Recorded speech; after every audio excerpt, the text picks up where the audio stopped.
नमस्कार, स्वागत है आप सभी का। मैं हूं आपके साथ अमृता चौरसिया। खबरों की शुरुआत करेंगे, लेकिन उससे पहले बात कर लेते हैं कोविड महामारी से बचाव की। कोरोना महामारी के खिलाफ पूरा देश एकजुट होकर लड़ रहा है। आप भी हमारे साथ सुरक्षा और बचाव के एहतियाती उपायों का संकल्प लें। अपना मास्क अच्छी तरह से पहने, 2 गज की दूरी का पालन करें, सुरक्षित दूरी बनाए रखें, साथ ही हाथों को बार बार धोएं।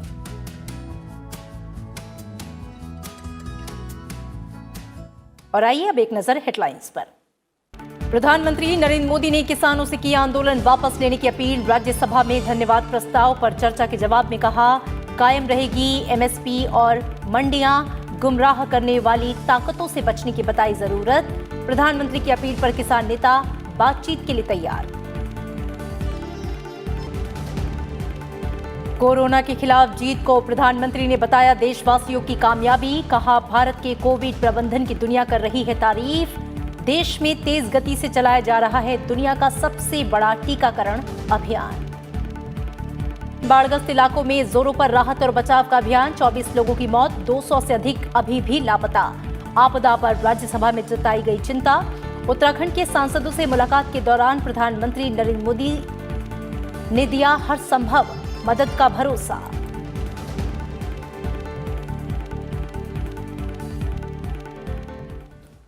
राष्ट्रपति के अभिभाषण पर धन्यवाद प्रस्ताव राज्यसभा में आज बिना किसी संशोधन के मंजूर हो गया।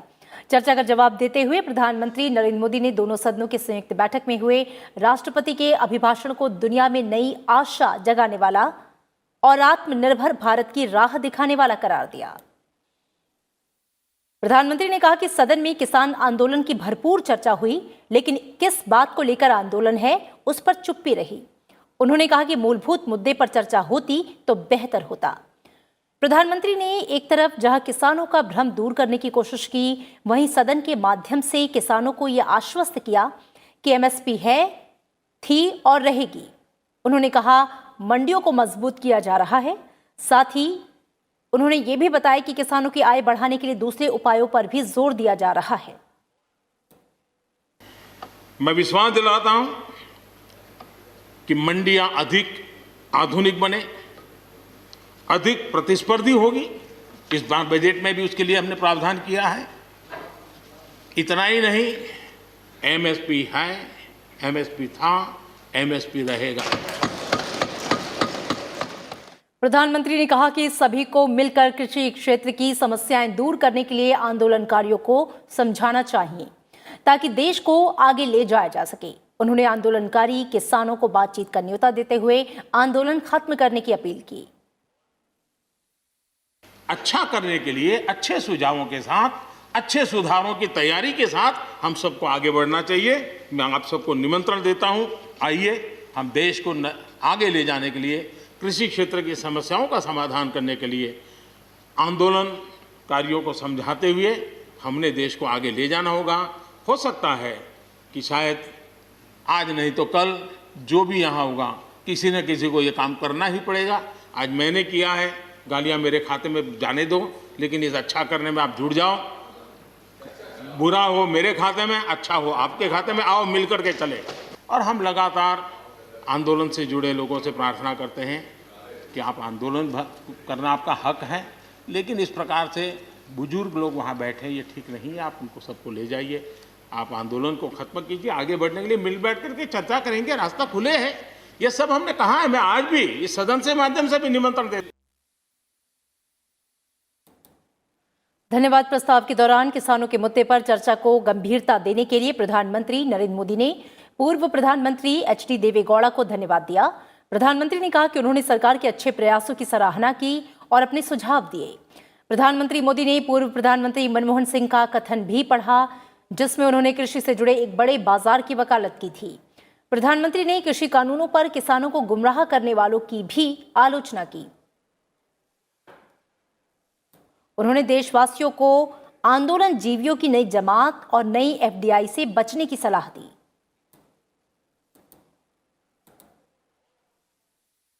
कुछ समय से इस देश में एक नई जमात पैदा हुई है, एक नई बिरादरी सामने आई है, और वो है आंदोलन जीवी। एक पूरी टोली है जी, जो आंदोलनजीवी हैं, वो आंदोलन के बिना जी नहीं सकते हैं और आंदोलन से जीने के लिए रास्ते खोजते रहते हैं। हमें ऐसे लोगों को पहचानना होगा कि वो जो सब जगह पे पहुंच करके और बड़ा आइडियोलॉजिकल स्टैंड दे देते हैं, गुमराह कर देते हैं, नए नए तरीके बता देते हैं। देश आंदोलनजीवी लोगों से बचे। प्रधानमंत्री ने कहा कि भारत सिर्फ दुनिया का सबसे बड़ा लोकतंत्र नहीं है बल्कि लोकतंत्र की जननी भी है। उन्होंने कहा, भारत का राष्ट्रवाद ना तो संकीर्ण है, ना स्वार्थी, ना आक्रामक है। ये सत्यम शिवम सुंदरम के मूल्यों से प्रेरित है। हमारा लोकतंत्र किसी भी मायने में वेस्टर्न इंस्टीट्यूशन नहीं है, ये एक ह्यूमन इंस्टीट्यूशन है। भारत का राष्ट्रवाद ना तो संकीर्ण है, न स्वार्थी है और ना ही आक्रामक है। ये सत्यम शिवम सुंदरम के मूल्यों से प्रेरित है। अनकोट। दुनिया जो हमें कोई शब्द पकड़ा देती है, हम भी उसको पकड़ करके चल पड़ते हैं। दुनिया की सबसे बड़ी डेमोक्रेसी, दुनिया की सबसे बड़ी डेमोक्रेसी, दुनिया की सबसे बड़ी डेमोक्रेसी सुनते हैं, हमको भी अच्छा लगता है। हाँ यार, भारत विश्व की सबसे बड़ा लोकतंत्र। लेकिन हमने अपने युवा पीढ़ी को ये सिखाया नहीं कि भारत ये मदर ऑफ डेमोक्रेसी है, ये लोकतंत्र की जननी है। प्रधानमंत्री ने कहा कि उनकी सरकार गरीबों को समर्पित है और इस दिशा में काम जारी है, क्योंकि आगे बढ़ने के लिए गरीबी से मुक्त होना ही पड़ेगा। तो मेरे पहले भाषण में मैंने कहा था कि मेरी सरकार गरीबों को समर्पित है। मैं आज दोबारा आने के बाद भी यही बात को दोहरा रहा हूं। और हम न हमारी डायरेक्शन बदली है, न हमने डाइल्यूट किया है, न डाइवर्ट किया है। उसी मिजाज के साथ हम काम कर रहे हैं, क्योंकि इस देश में आगे बढ़ने के लिए हमें गरीबी से मुक्त होना ही होगा।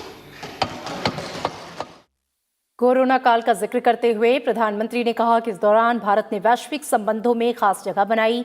उन्होंने कोरोना काल में सहकारी संघवाद को मजबूत करने के लिए राज्यों को भी बधाई दी। उन्होंने कहा, आज भारत अवसरों की भूमि है और अनेक अवसर भारत का इंतजार कर रहे हैं।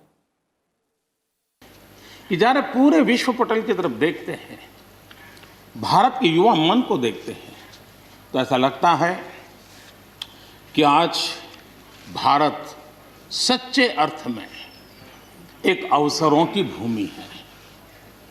अनेक अवसर हमारा इंतजार कर रहे हैं और इसलिए जो देश युवा हो, जो देश उत्साह से भरा हुआ हो, जो देश अनेक सपनों को लेकर के संकल्प के साथ सिद्धि को प्राप्त करने के लिए प्रयासरत हो, वो देश इन अवसरों को कभी जाने नहीं दे सकता। राज्यसभा से आज जम्मू कश्मीर पुनर्गठन संशोधन विधेयक 2021 चर्चा के बाद पारित कर दिया गया। केंद्रीय गृह राज्य मंत्री जी किशन रेड्डी ने विधेयक पर हुई चर्चा का जवाब दिया। ये विधेयक जम्मू कश्मीर पुनर्गठन अधिनियम 2019 में संशोधन करता है।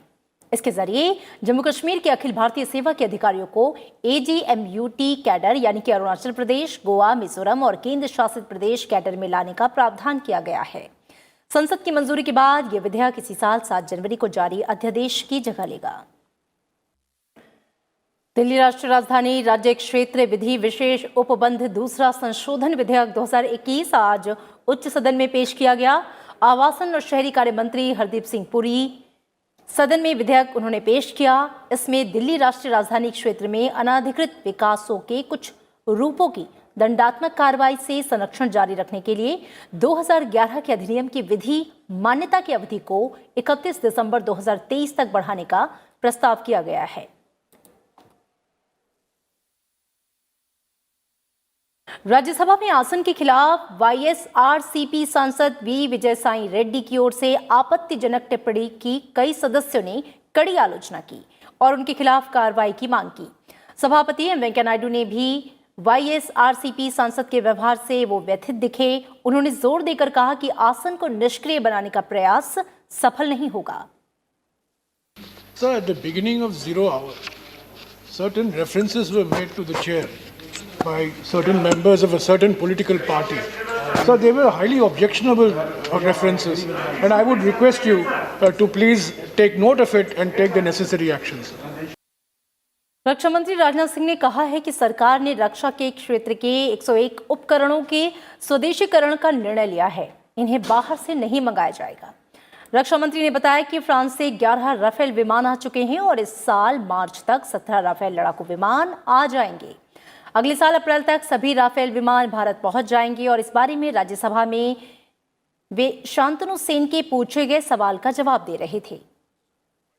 बाद में पी भट्टाचार्य के सवालों के जवाब में उन्होंने कहा कि सेना की सबसे बड़ी सफलता इस बात में है कि उन्होंने पाकिस्तान की हरकतों को सीमा तक सीमित कर दिया। राजनाथ सिंह ने यह भी कहा कि पाकिस्तानी खेमे में इस बात की खलबली है कि जम्मू कश्मीर में अमन लौट रहा है, इसलिए पाकिस्तानी सेना ने संघर्ष विराम का उल्लंघन बढ़ा दिया है। उत्तराखंड के चमोली जिले में ग्लेशियर के टूटने से भारी तबाही हुई है। तपोवन में एनटीपीसी और ऋषि गंगा का पूरा प्रोजेक्ट बर्बाद हो चुका है। पूरी नदी मलबे में तब्दील हो गई है और मलबा धीरे धीरे बह रहा है। उत्तराखंड पुलिस के मुताबिक अब तक 24 शव मिल चुके हैं, जबकि अभी भी 200 से ज्यादा लोग लापता हैं। लापता लोगों की तलाश की जा रही है। राज्य के पुलिस महानिदेशक इस क्षेत्र में कैंप कर रहे हैं। हादसे के बाद से तपोवन में टनल से मलबा हटाने का काम जो है वो लगातार जारी है। टनल के अंदर पहुंचकर रास्ता खोलने का प्रयास किया जा रहा है। मलबे में फंसे लोगों का पता लगाने के लिए स्निफर डॉग्स को भी लगाया गया है। जिला प्रशासन, राष्ट्रीय और राज्य आपदा मोचन बल, सशस्त्र सीमा बल, आईटीबीपी और रक्षा बल की टीमें बचाव और राहत कार्यों में लगी हैं। हादसे की वजह से कई गांवों की कनेक्टिविटी टूट गई है। प्रभावित क्षेत्रों में हेलीकॉप्टर से राशन के पैकेट और अन्य आवश्यक वस्तुओं की आपूर्ति की जा रही है। कृषि कानूनों के खिलाफ आंदोलन करने वाले किसान यूनियन ने सरकार से अगले दौर की वार्ता के लिए तारीख तय करने के लिए कहा है। प्रधानमंत्री नरेंद्र मोदी की बातचीत के लिए अपील के बाद से किसान संगठन के नेता शिव कुमार कक्का ने कहा कि वे बातचीत के लिए तैयार हैं और सरकार अगले दौर की वार्ता के लिए दिन और वक्त तय करे। सरकार की अब तक किसान संगठनों के साथ 12 दौर की वार्ता हो चुकी है। देश ने 60 लाख से ज्यादा लोगों के टीकाकरण का लक्ष्य हासिल कर लिया है। स्वास्थ्य मंत्रालय के मुताबिक भारत ने महज 24 दिन में इस लक्ष्य को हासिल किया और सबसे ज्यादा लोगों को टीका लगवाने वाले देशों की सूची में भारत जो है वो तीसरे स्थान पर आ गया। स्वास्थ्य मंत्रालय के मुताबिक देश में 11 राज्यों में 65% से अधिक हेल्थ केयर वर्कर्स का टीका लगाया जा चुका है। वहीं 11 राज्य ऐसे हैं जहां पे 40% से कम हेल्थ केयर वर्कर्स को टीका लगाया गया। आज 35 राज्यों और केंद्र शासित प्रदेशों में 2,23,000 से ज्यादा लोगों को टीका लगाया गया। इसके साथ ही अब तक 60,35,000 से ज्यादा लोगों को कोविड टीका लगाया जा चुका है। और इस बीच देश में कोविड से स्वस्थ होने की जो दर है वो 97.20% हो गई है। रविवार को 11,831 नए मामलों की पुष्टि हुई। वहीं 11,904 लोग स्वस्थ हुए।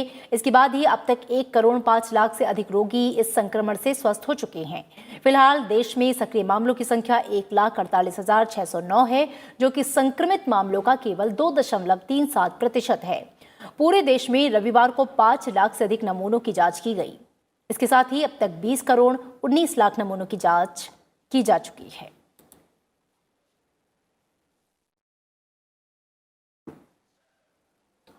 राजस्थान के बीकानेर स्थित महाजन फील्ड फायरिंग में रेंज में आज से भारतीय और अमेरिकी सेना का साझा युद्ध अभ्यास शुरू हुआ। युद्ध अभ्यास 21 फरवरी तक चलेगा। इस अभ्यास में 270 अमेरिकी सैनिकों का दल हिस्सा ले रहा है। ये संयुक्त अभ्यास दोनों देशों के बीच बढ़ते सैन्य सहयोग में एक और कदम है, जो भारत अमेरिका संबंधों में लगातार हो रही मजबूती को दर्शाता है। 2004 में शुरू हुए भारत अमेरिका द्विपक्षीय अभ्यासों की श्रृंखला में युद्ध अभ्यास 16वां संस्करण है। इस अभ्यास में पारंपरिक, गैर परंपरागत और अलग अलग तरह के खतरों के खिलाफ लड़ाई के लिए दोनों सेनाएं खुद को तैयार करने पर ध्यान देंगी।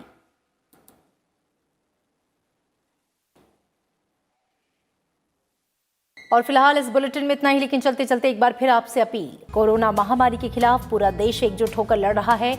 आप भी हमारे साथ सुरक्षा और बचाव के एहतियाती उपायों का संकल्प लें।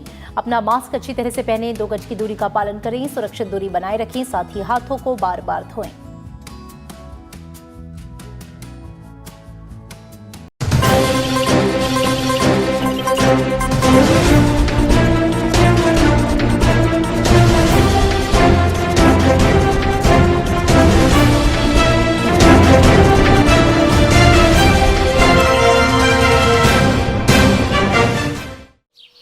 ओ काका, हुआ है शहर, ले आए खाद बीज। हाँ भाई, लेके तो आया हूँ, पर क्या कहूँ, महंगाई इतनी हो गई है कि समझ में नहीं आता है कि खेती करे कैसे। फसल भी अच्छी नहीं होती है, ये दवाइयाँ नहीं डालूँ तो कर्जा करके लाओ, कैसे भी लाओ, लाना तो पड़ेगा ही। और ये दवाई की दुकान का कर्जा तो ख़त्म होने का नाम नहीं लेता। लाना तो मुझे भी है, पर सब कुछ इतना महंगा है, कहाँ से लाऊं, किससे खरीदूं, किसके पास सही दामों में मिलेगा और क्वालिटी उत्पाद भी मिलेगा या नहीं। अपनी फसलों की सही दवाओं के लिए दूर दूर तक शहरों में जाना और दवाओं को लाना पड़ता है। फसलों के लिए दवाएं सही है या नहीं, ये जानकारी भी नहीं होती। फसलों की कटाई पर सही दाम मिलेंगे या नहीं, इन तमाम मुश्किलों से दूर होने के लिए आइए खेती बाड़ी केंद्र। खेती बाड़ी केंद्र एक ऑनलाइन सेवा केंद्र है, जिससे आप अपने मोबाइल के द्वारा जुड़ सकते हैं, जहां आपको अपनी खेती के लिए सही प्रकार की दवाएं मिलेंगी, वो भी होलसेल मूल्य पर। वो सभी दवाएं सीधा निर्माता से लेकर आप तक पहुंचाते हैं, यानी कि बीच में होने वाले सारे खर्च की बचत आपकी जेब में। साथ ही साथ दवाओं को लाने और ले जाने की झंझट से भी छुटकारा। अपनी मुश्किलों को दूर करने के लिए आप खेती बाड़ी केंद्र पर एक मिस कॉल करें। खेती बाड़ी केंद्र का किसान मित्र आपसे तुरंत संपर्क करेगा और आपको सभी जरूरी जानकारी देगा। खेती बाड़ी केंद्र की फ्रेंचाइजी लेकर खेती बाड़ी मित्र बनिए और किसानों की सेवा कर देश की तरक्की में भागीदार बने। आज ही संपर्क करें नीचे दिए गए नंबर पर और खेती बाड़ी केंद्र से जुड़े। ये है खेती बाड़ी केंद्र ऐप। अच्छा, किसानों की सरदारी, उन्नत खेती बाड़ी। खेती बाड़ी केंद्र, देश के अन्नदाता की दुकान।